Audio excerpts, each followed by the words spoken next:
Hey now, today we're going to take a look at Dragonscroll from Fragor Games, which is a studio that is essentially the Lamont brothers. Now, let me put this heavy game down. Just a quick history of Fragor Games. They make one game a year that is released at Essen, and it is usually a very heavily produced game that they only make like very limited amount of copies of, like 1,000 or 2,000 copies, probably 1,000. And once they're gone unless they're ever picked up by a major publisher, which usually doesn't happen because of how expensive these games are to produce. But nevertheless, people clamor for these games. They get them. I mean, they hold on to them as collector's items since they're never published again, so they always sell out every year. This year, for Essen 2014, that game was Dragonscroll, which I managed to get a copy of. So I do apologize if you end up liking this game from the review, because it will be pretty hard to get, but I'm sure you'll be able to get a copy somewhere. This is a game all about each player being I guess it's supposed to be a baby dragon at the beginning, but you're trying to make a name for yourself in this fantasy medieval kingdom by going around the world, the land, and terrorizing knights and wizards and orcs and elves and dwarves and becoming the strongest dragon possible, building your legend. It's essentially a tile-laying game, but also a tile-laying game with not dice rolling, but fireball rolling. I might as well not even say anything else here. Let me just show you how the game is played. Then we're going to come back, and I'll let you know what I think.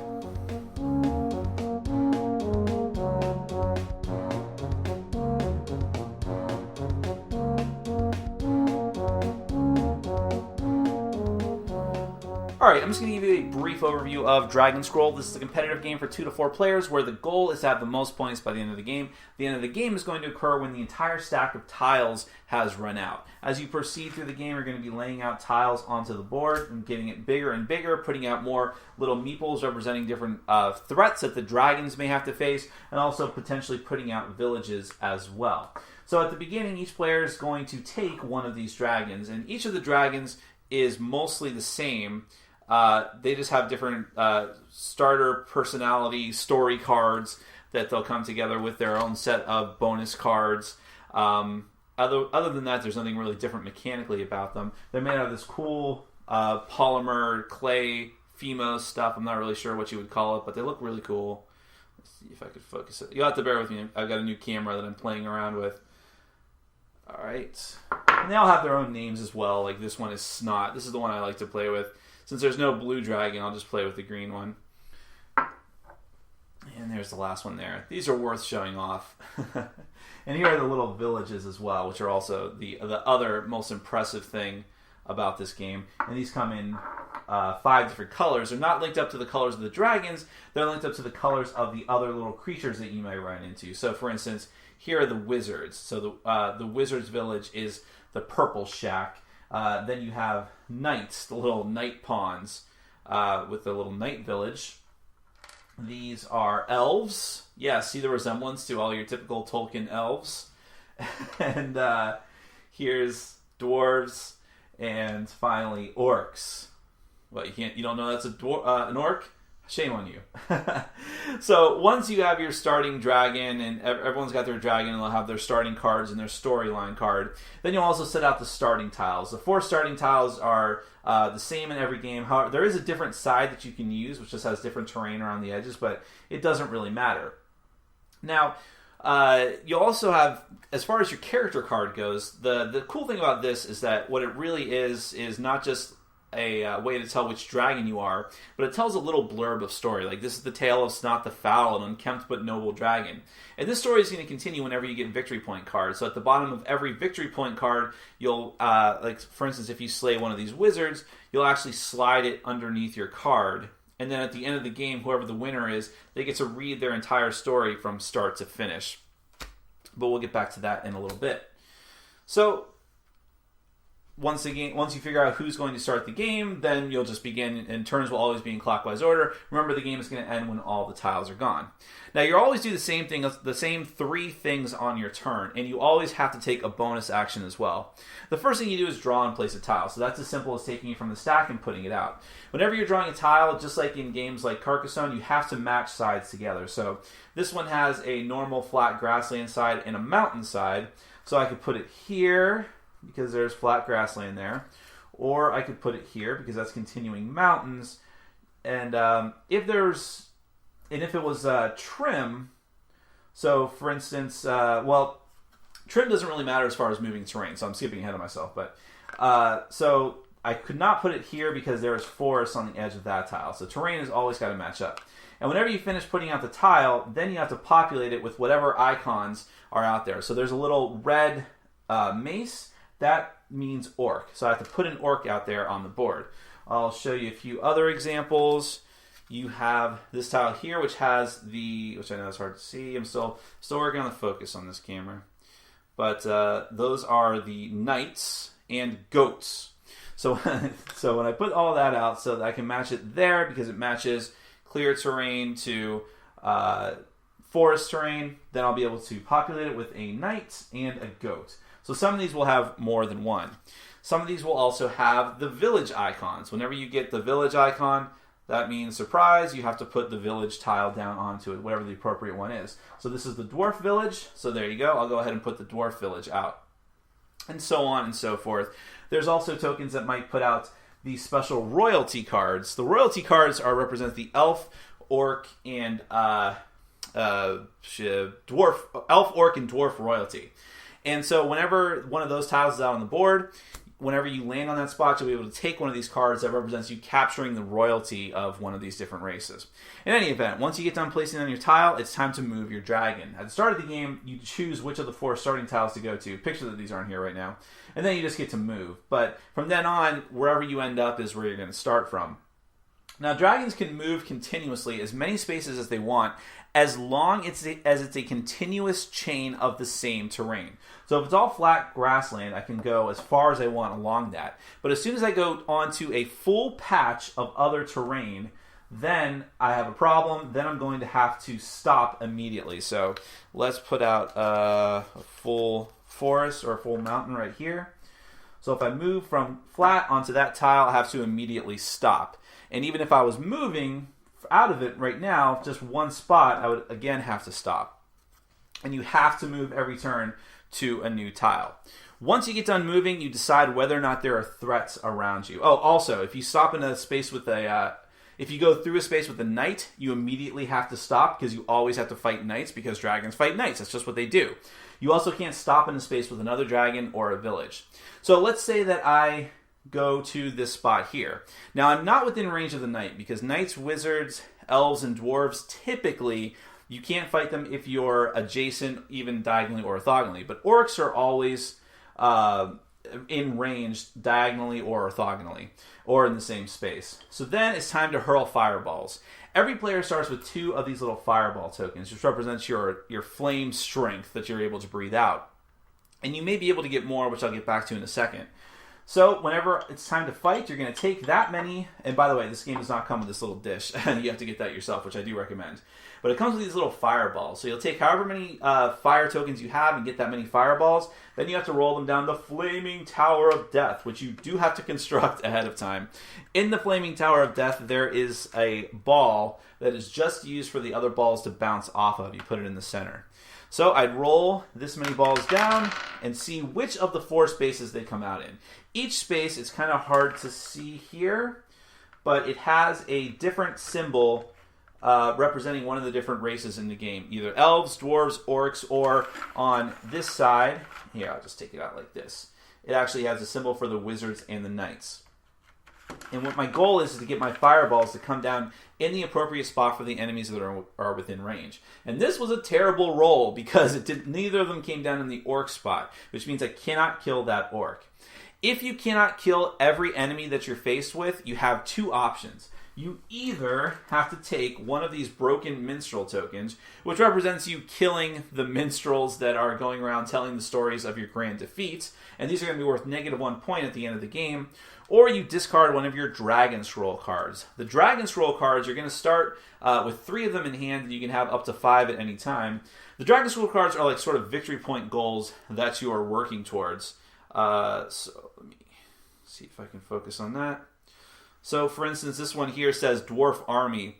You have to. These are munch cards, so you have to eat 3 dwarves. That's what that symbol represents, and you'll get 4 points and continue your story. This one has to do with terrain. This one says you have to have a completed mountain of 2 or more tiles. There's also ones for eating 4 of anything, these munch cards here, and for getting hits. So for instance, this sizzle card says you have to kill 3 enemies, get essentially 3 direct hits that kill 3 enemies. As soon as you meet one of these conditions, you can claim that victory point card and slide it underneath your card. Now, getting back to what I was saying before though, instead of taking a broken minstrel token, you can discard one of those Dragonscroll cards instead. Regardless of what happens during combat, that is it for your turn. However, the one thing though is that every turn you have to use a bonus card. Every player starts off with 3 bonus cards in front of them, and on those cards you're going to have symbols representing, for the most part, the type of normal actions you would take. So this one says drawing a Dragonscroll card, and this one says drawing and placing a tile, and this one is you get an extra fireball. So all these enhance the normal actions that you already get. And you'll start off with one of each of those bonus actions, and you can do one of them at any point during your turn. You must do one. But when you use one, you have to flip it over, which means on the next turn, you may not have that same action you just did. In fact, you won't. So if I use the fireball now, which gives me an extra fireball to roll down at any point during my turn, now the next turn I have to get a Dragonscroll card instead. Or I can place a tile next time, which will make the fireball available. And that's how the bonus cards work. Once you get done taking your normal actions and then taking your bonus action, play goes to the next player, and you continue like this. Now, a few extra little things. First off, the villages. The villages basically make things tougher. Whenever there's a village out on the board, if you have to roll damage against any enemy, if you're adjacent to the village and you have to attack any enemies regardless of where they are, so long as you're adjacent, you have to add this special smaller black ball, which I'm trying to get out here without knocking the other ones out, which is called the wall ball. You roll this down with the rest of your fireballs, and wherever it ends up, if there are enemies that you would normally hit, if that wall ball ends up in their spot in the flaming power of death, they're protected. They're behind the village walls, and no matter how many hits you get, you cannot defeat them. Other things, when you fight a wizard, if you draw one of the wizard tiles, and just imagine that that's the wizard tile, you're fighting a unique wizard. There's this deck of 5 wizard cards, and the first time that someone gets into combat with one, you'll shuffle these up, draw one, and that's the wizard that you have to fight. And they all have special abilities, like they take more hits to kill, or they make other enemies stronger, or if you don't defeat every other enemy around them, then you may not be able to defeat them, and you'll have to take a broken minstrel token. And if in particular the wizard village is out, in addition to its normal effects of adding the wall ball, it makes the wizards, the 5 wizards, stronger when they come out. But if you can defeat a wizard on their own, they are going to be worth 4 points, which is huge. Also, whenever you defeat any enemy, whether it's wizard or if you move onto a goat space, you take the goat automatically. You take all those people and store them on your card. At any point during your turn, you can decide to eat 3 of anything in order to immediately gain another fireball token, which is going to make you better in future combats. Although you can't eat 3 things to get you can't eat 4 things for a munch card for victory points and also get a fireball out of it. You have to choose one or the other. Getting back to the royalty cards, if you decide to capture one of the royalty, if you have the appropriate spot out on the board, you can either eat that royalty, which is pretty funny, or you can deliver it back to one of the villages. If you deliver it back to the village that it's supposed to go to, or a knight's village, you'll actually get to use this as a 3-point card. If it's any other village, you'll only be able to claim it as a 1-point card. But in any event, it will continue your story. You'll slide it underneath your character card.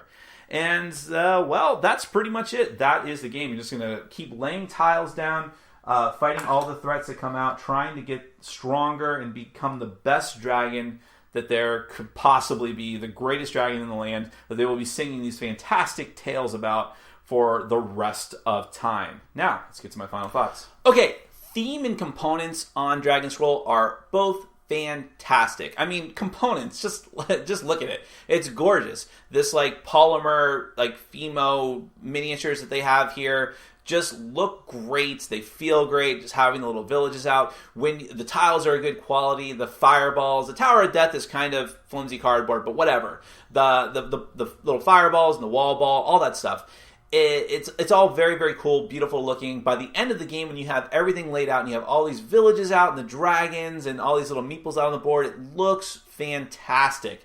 So I've heard people say that these games are overproduced, and I guess that's the case compared to other games, but still, it definitely, it's hard to complain about it when you have it and looking at how great it looks. And thematically, the game really works too. I mean, you're these dragons, and you're going around, you're fighting all these knights and wizards, and you've got the flaming tower of death representing you breathing fire on all these poor creatures, and then you can capture them and eat them when you want in order to gain more strength. You might be able to get royalty and take them back to their spot. All these things are very cool and thematic. I mean, I could touch on a couple of other things too. The wizards coming out and having to fight different wizards with different abilities. So theme is really knocked out of the park here, and that's really important to me along with the components. And it's the reason why this review isn't going to be too negative. But if it wasn't for those components and theme, I'd be much, much harder on this game, because gameplay-wise, while there's definitely some neat mechanisms going on here, for the most part, it's a big, messy slog. There's a couple of things that decisions that they made for figuring, especially for combat, that just make the game very unfun in a lot of situations. So I'll talk about some of the cool things in this game, the sort of unique elements. So most of the game is tile laying. You're always laying a tile every single round, and that's how the game ends as well. And in fact, one of the bonus actions you can get is to lay out more tiles, and that's neat. I mean, I don't like Carcassonne at all, but this is like the Carcassonne core mechanic put into a slightly better game. And it all works pretty well there. The problem comes in with some of the objective cards that you have, the Dragonscroll cards, specifically the ones relating to tiles. Having to close off different lands. Well, I mean, that is really, really difficult, and that's part of the problem, is that the Dragonscroll cards are way out of whack as far as power. It is so easy to get 2 hits with the 2-hit Fireball Singe card, or even just to eat 4 of anything or 3 of a particular type. Well, I mean, yeah, it's not too tough. But having to do 3 or 4 hits with fireballs, or having to close off land with the tiles, getting back to that, is so difficult compared to the other ones, and way, way out of whack of what it should be. If you're smart, you'll be dumping those cards whenever you would have to take a broken minstrel token. And let's talk about that for a second. That seems like a neat thing. Like, okay, you lose in combat, so now you have to take this broken minstrel token. So it represents you, again, cool theme, it represents you having to chase down these minstrels and killing them so they don't spread your story around the land too much. But you're taking negative points for each one that you have at the end of the game. Well, that doesn't seem that bad, or you can discard Dragonscroll cards. But first off, discarding Dragonscroll cards, even the ones that aren't very good for you, you're limiting your capability to get more points and setting you far back. Taking the broken minstrel tokens gets progressively worse as they just stack up and up. And you might say, well, just be better at the game, then you won't have to take them. That's the core problem of Dragonscroll. This game is so utterly random, and it can totally cripple one or more players as opposed to one or two other players who are just doing fantastic. That's how random it is. And that's how all 3 games of Dragonscroll that I've played have gone. There have been 1 or 2 players that have done really, really well, and 1 or 2 players who are just sitting there packing up the broken minstrel tokens, knowing that they are out, that there is no possible way that they can get ahead. And it's this snowball effect that can be super irritating. The issue being that, yes, you can get more powerful and make it more likely that you can roll more fireballs down the Tower of Death when you get into combat. But in order to do that, you need to eat meeples. Now, goats are easy if they come out, and if you're able to grab them before the other players do. But in order to get more of the other types of meeples, you have to win combat, which only becomes more likely if you eat meeples and get more fireballs. You know, it's this weird vicious circle. There's very little you can do to mitigate that. You can use your bonus fireball card. And by the way, I like the way the bonus action works, how you have the 3 cards and you flip one over, which means you won't be able to get that action back till you use that card again. I like that, but only having the 2 fireball cards and no other way to mitigate combat, and having to use it before you roll for combat, because I actually clarified that on the message boards, that is really, really tough. It's if you just get super lucky, congratulations, you're going to get stronger and stronger, progressively do better in combat. If you don't, you're kind of stuck. And now I know that the first inclination is to say, well, come on, this is kind of supposed to be a family-friendly game. It's not supposed to be taken too seriously. But the game can be kind of long, especially with 4 players. You're looking at like a 2-hour game, depending on how people play. If you're sitting there going, boo, boo, boo, boo, playing as fast as possible, yeah, you can get it less than that. But for most groups, it's going to be like a 2-hour game with 4 players. And if you are effectively out of contention, I don't care how good the game looks, and I don't care how cool it is to roll balls down the flaming tower, you're going to have a bad time. And that has happened to at least one person in every game we've played, which is a bummer. And I'll reiterate again that the game looks beautiful and the theme is great, but that is a pretty significant problem and one that it's tough to get over. Other things in the game work okay. I mean, laying the tiles and the wizards and you know, the idea of combat is good, but there's just some serious balance issues. But and the Destiny thing too, that's a little wonky, especially since the orc card is so much weaker compared to the other ones. I know there's more orcs, but again, if you get stuck not being anywhere close to the meeples that you're trying to take or the cubes that you're trying to take, you're just stuck. And movement can be very brutal when you have to, if people place tiles in such a way, because you can do that. You can totally screw someone over just by placing tiles in their way. If tiles are placed in such a way that you have to skip over several different types of terrain, you are going to make incredibly slow progress. And by the time you're trying to get to like some grouping of orcs or goats that you've been trying to get to, someone else who's had open terrain can freely get over there and get to them long before you do. And you're stuck doing whatever. Fighting 5 dwarves with 2 fireballs. These kind of things happen in this game, and that is what really mars the experience. And it's sad because everything else is so great, component and theme-wise, building your story, getting the achievements, fighting the wizards, so cool. Needed better gameplay. So for the cost of this one, especially now that I think it's officially out of print since they've sold through all their copies, I don't think it's worth tracking down. Since I have my copy, I'll probably hold on to it because it's so beautiful and it's just like a cool thing to talk about and to have, like a set piece just to show people. But it's not worth the amount of money you'd have to spend for it progressively going into the future, which is sad to say. But again, I don't think people necessarily buy this to have the best gameplay. They buy it for the cool components. I guess that's kind of my mindset with it as well. So I had high hopes for it. It's good as a set piece, not great as a game. Sorry to say it.